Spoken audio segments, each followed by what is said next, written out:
কোথায়? দেখুন, বেলডাঙ্গা আপনারা জানেন কাদের কাদের প্ররোচনা আছে, আমি আর নতুন করে বলতে চাই না। ফ্রাইডে জুম্মাবার পবিত্রবার। বেলডাঙ্গার দাঙ্গা নিয়ে আপনারা জানেন কিভাবে মুর্শিদাবাদকে বারে বারে ডিস্টার্ব করা হয়েছে। কোন শব্দটা বলবো বলুন তো, কোন বাক্যটা বলবো? কারণ কোনোটাই আর নতুন নয় আপনাদের কাছে। যদি বলি মমতা বন্দ্যোপাধ্যায় এবং তার সরকারকে কান মুলে সুপ্রিম কোর্ট থেকে হাইকোর্টে ফেরত পাঠিয়ে দিয়েছে, সেটাও আর নতুন কোনো জিনিস নয়। সুপ্রিম কোর্ট কান মুলে বলে মমতা বন্দ্যোপাধ্যায়ের সরকারের কান এতটাই বড় করে দিয়েছে, সেটা এখন গাধার কান হয়ে গেছে। যদি এটা বলি যে মমতা বন্দ্যোপাধ্যায় এবং তার সরকারের দুগালে চুনকালি মাখিয়ে দিয়েছে, সেটাও আর নতুন কিছু নয়।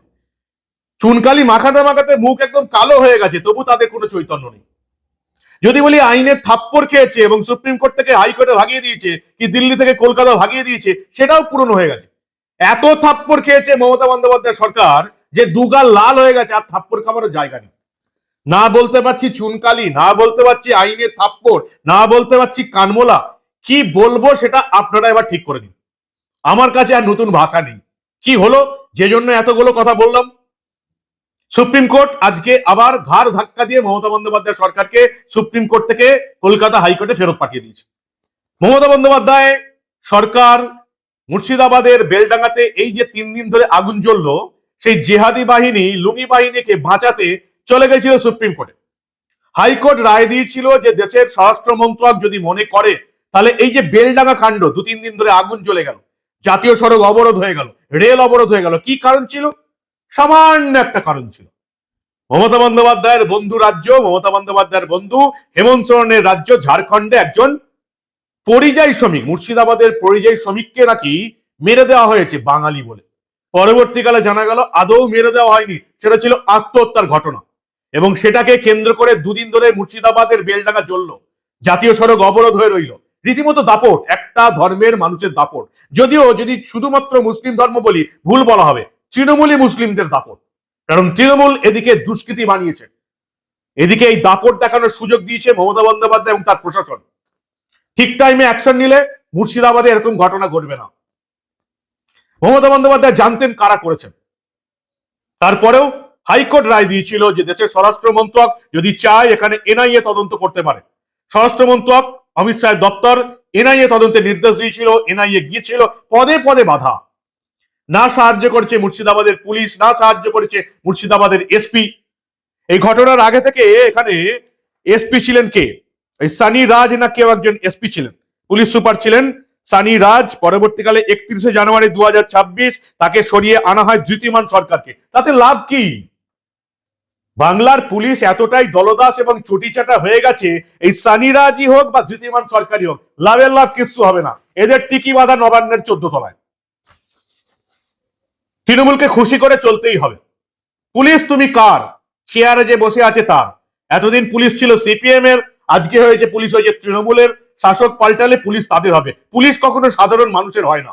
আর এই সিস্টেমটাকে বদল করতে হবে আমাদের।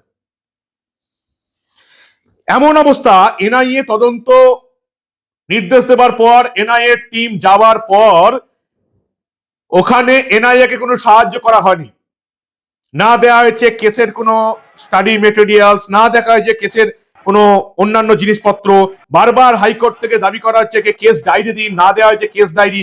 এমনকি আদালতে ওই যে 36 জনকে গ্রেপ্তার করা হয়েছে, এনআইএ গ্রেপ্তার করে, তাদেরকে আদালতে পর্যন্ত আনেনি মুর্শিদাবাদের পুলিশ, ফোর্স পাঠায়নি। জেল সুপার বলছে ফোর্স পাঠান, এদিকে নিয়ে যাবো আদালতে কি করে? পুলিশ ফোর্স পাঠায়নি, এত বড় সাহস। ওই যে বললাম, আইন কানুন সংবিধান সব মমতা বন্দ্যোপাধ্যায়ের হাতে। এই রাজ্যে সংবিধান সংকটে পড়ে গেছে। তারপরে এনআইএ তদন্ত আটকাতে মমতা বন্দ্যোপাধ্যায় সরকার চলে গেল সুপ্রিম কোর্টে। আজকে সুপ্রিম কোর্টের শুনানি ছিল। ওই যে বললাম, প্রথমে যেটা দিয়ে শুরু করলাম, ঘাড় ধাক্কা দিয়ে বার করে দিয়েছে। নেয়নি, মমতা বন্দ্যোপাধ্যায় সরকারের আবেদন নেয়নি। পরিষ্কার বলে দিয়েছে হাইকোর্টে যান, হাইকোর্টের নির্দেশ পালন করুন। সুপ্রিম কোর্টে আজকে এই মামলাটা উঠেছিল প্রধান বিচারপতি সূর্যকান্ত এবং বিচারপতি জয়মাল্য বাগচির বেঞ্চে। রাজ্যের আবেদনের শুনানি ছিল। সেই আবেদনে প্রধান বিচারপতি সূর্যকান্ত বলেছেন যে প্রায় 1 মাস আগে এনআইএ কে তদন্তভার দেওয়া হয়েছে, তারা এফআইআর দায়ের করেছে। বেআইনি কার্যকলাপ প্রতিরোধ আইন 15 নম্বর ধারা প্রয়োগ করা উচিত কি উচিত নয় সেই নিয়ে আমরা কোনো মতামত দেবো না, সেটা এনআইএ বুঝবে। অর্থাৎ সুপ্রিম কোর্টে বুঝে গেছে যে মমতা বন্দ্যোপাধ্যায় এই পশ্চিমবঙ্গে কত বড় তোষণ রাজ চালাচ্ছেন। কিরকম আশ্চর্যের বিষয় দেখুন যে বাংলার মানুষকে মমতা বন্দ্যোপাধ্যায় কতটা মূর্খ বানিয়ে রাখেন। ঘটনার পরের দিন যেখানে সাংবাদিক মার খেয়েছিল, মহিলা সাংবাদিক মার খেয়েছিল, সাংবাদিকদের প্রশ্নের উত্তরে মমতা বন্দ্যোপাধ্যায় বলেছিলেন, কোথায় বেলডাঙ্গা, কারা ঘোগ করেছে, কারা ঘটাচ্ছে সব আমি জানি। কি বলেছিলেন মমতা বন্দ্যোপাধ্যায়, শুনুন ভালো করে। কোথায়? দেখুন, বেলডাঙ্গা আপনারা জানেন কাদের কাদের প্ররোচনা আছে, আমি আর নতুন করে বলতে চাই না। ফ্রাইডে জুম্মাবার, পবিত্র বার, যেমন শিবেরও বার, মা দুর্গারও বার, সন্তোষী মাতারও বার, তেমনি ফ্রাইডে জুম্মার নেওয়া যায়। তো ফ্রাইডে জুম্মাবার এমনি সংখ্যালঘুদের কাছে একটা সেন্টিমেন্ট আছে, সেখানে সবাই ফ্রাইডে জুম্মার নামাজ করতে এসছে। এখানে কেউ কেউ যদি তার রাজনৈতিক চরিতার্থ করবার জন্য উস্কে দেয়, সংখ্যালঘুদের ক্ষোভটা স্বাভাবিক, আমিও এর জন্য ক্ষুব্ধ। কোথায় বেলডাঙ্গা, কারা ঘটাচ্ছে কারা করাচ্ছে আমি জানি। তো কারা ঘটাচ্ছে কারা করাচ্ছে ম্যাডাম, সেটা যদি আপনি জানেন, তাদেরকে বাঁচানোর জন্য, এনআইএ তদন্ত আটকানোর জন্য, আমাদের ট্যাক্সার টাকা খরচা করে নির্লজ্জের মতন তোষণটা চালু রাখার জন্য সুপ্রিম কোর্টে কেন ছুটলেন এনআইএ তদন্ত আটকাতে? ধরুক এনআইএ যারা এই কাণ্ডটা করেছে। এরকম নির্লজ্জ প্রশাসন, এই রকমের নোংরামি কোন রাজ্যে আজ পর্যন্ত দেখা যায়নি। কবে আপনারা বুঝতে পারবেন? যাতে আপনারা বুঝতে না পারেন সেজন্য আপনাদেরকে 500 টাকা লক্ষ্মীর ভান্ডার বাড়ানো হয়েছে। তাতেই বাংলার মহিলারা খুশি। নিজের ছেলে মেয়েদের চাকরি নেই, কোনো চাকরি, কোনো সংস্থা নেই বাজেটে। আপনাকে মাসে 150 টাকা দিয়ে ভোট কেনার চেষ্টা, এবং সেই ভোট কিনে আগামী 5 বছর আবার তৃণমূলের নেতা নেত্রীরা দুর্নীতি করবে, নিজেরা কোটি কোটি টাকা ইনকাম করবে, আপনি পাবেন মাসে 1500 টাকা, আপনার ছেলে মেয়েরা চাকরি পাবে না, বেকার ভাতা পাবে। 21 থেকে 40 বছর ছেলেরা নাকি বেকার ভাতা পাবে 1500 টাকা। চাকরি নেই, মমতা বন্দ্যোপাধ্যায় চাকরি দিতে পারবে না।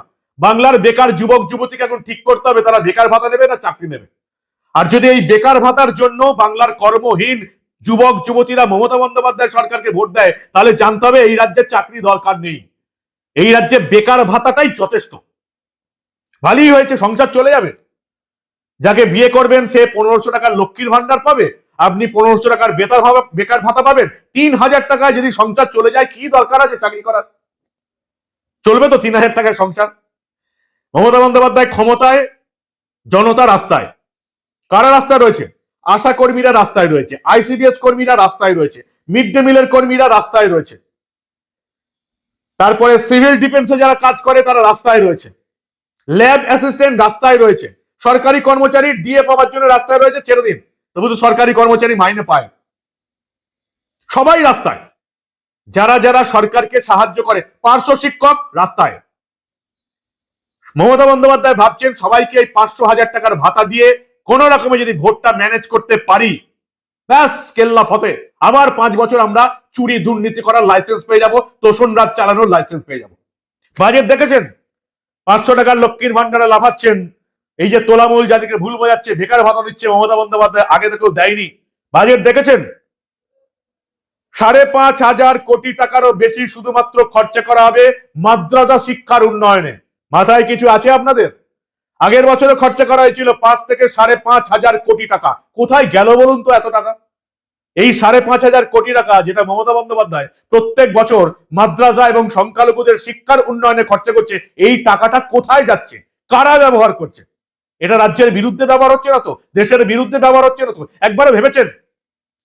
যে রাজ্যে জগদীশ চন্দ্র বসুর মতন বিজ্ঞানী জন্মগ্রহণ করেছেন, সত্যেন্দ্রনাথ বসুর মতন বিজ্ঞানী জন্মগ্রহণ করেছেন, সেই রাজ্যে গোটা বছরে বিজ্ঞানের জন্য খরচ হচ্ছে 82 কোটি টাকা। সেই রাজ্যে মাদ্রাসার জন্য খরচ 5,500 কোটি টাকার বেশি। কখনো ভেবেছেন আপনারা যে মমতা বন্দ্যোপাধ্যায় এই রাজ্যটাকে কোথায় নিয়ে যাচ্ছে? সুপ্রিম কোর্টের প্রধান বিচারপতির বেঞ্চ বুঝে গেছে, এবং সেই জন্য তারা এই এনআইএ তদন্তে যেটা আটকাতে মমতা বন্দ্যোপাধ্যায় সরকার গেছিল, সেটা আজকে বাতিল করে দিয়েছে। কিন্তু এই নির্লজ্জ সরকারের চৈতন্য হবে?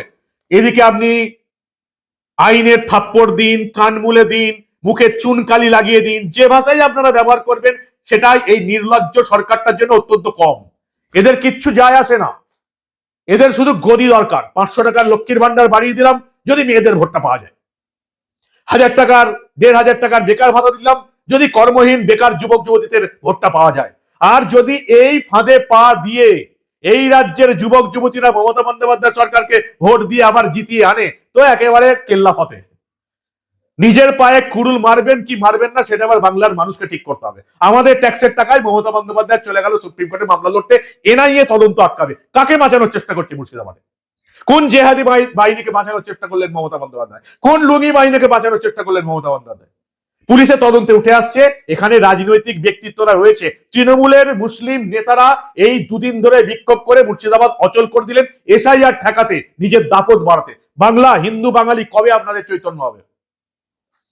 কবে চৈতন্য হবে? মমতা বন্দ্যোপাধ্যায় এই রাজ্যটাকে কোন ভাগাড়ের প্রান্তে নিয়ে যাচ্ছেন? কবে চৈতন্য হবে আপনাদের? এত কিছু দেখার পরেও যদি আপনাদের চৈতন্য না হয়, তাহলে এই বাংলার পক্ষে তো বিপদ আছেই ওই বাংলার মতন। মালদা, মুর্শিদাবাদ, উত্তর দিনাজপুর, দক্ষিণ 24 পরগনা দেখেও যাদের শিক্ষা হয়নি তাদের বিপদ আছেই। কপালে বিপদ নাচছে যদি এই নির্লজ্জ তোষণবাজ সরকারটাকে হারাতে না পারেন। শুভেন্দু অধিকারী এই মামলার পিটিশনার ছিলেন, কি বললেন তিনি দেখুন আপনারা।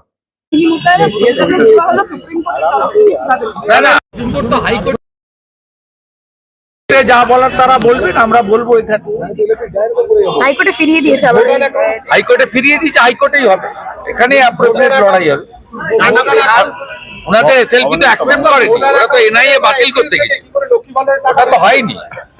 বেলডাঙ্গার দাঙ্গা নিয়ে আপনারা জানেন কিভাবে মুর্শিদাবাদকে বারে বারে ডিস্টার্ব করা হয়েছে। আমরা অ্যাপ্লিকেশন দিয়েছিলাম কলকাতা হাইকোর্টে। কলকাতা হাইকোর্ট বলেছিল যদি সেন্ট্রাল গভর্নমেন্ট মনে করে এটা এনআইএ ইনভেস্টিগেশন হতে পারে। এটা কোনো পলিটিক্যাল ক্লাস ছিল না।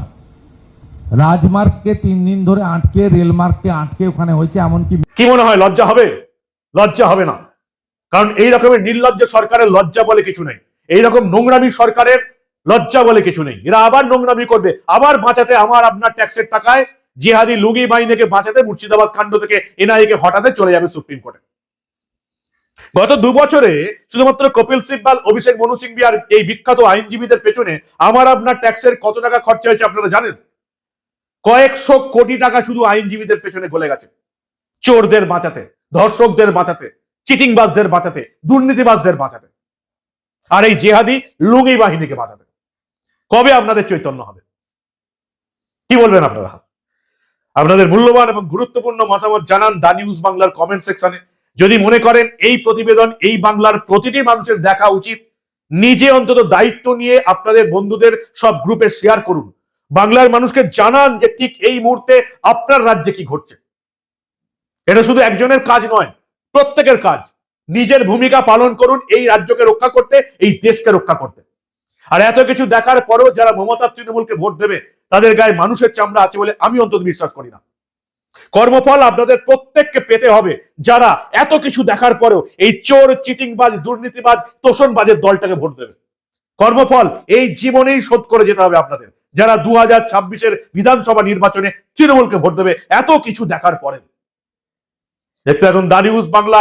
আমরা আবার বাংলায়, দিল্লিতে, হাইকোর্টে, সুপ্রিম কোর্টে ঘটে যাওয়া এই রকমের অনেক ঘটনাই চেপে রাখতে দেব না।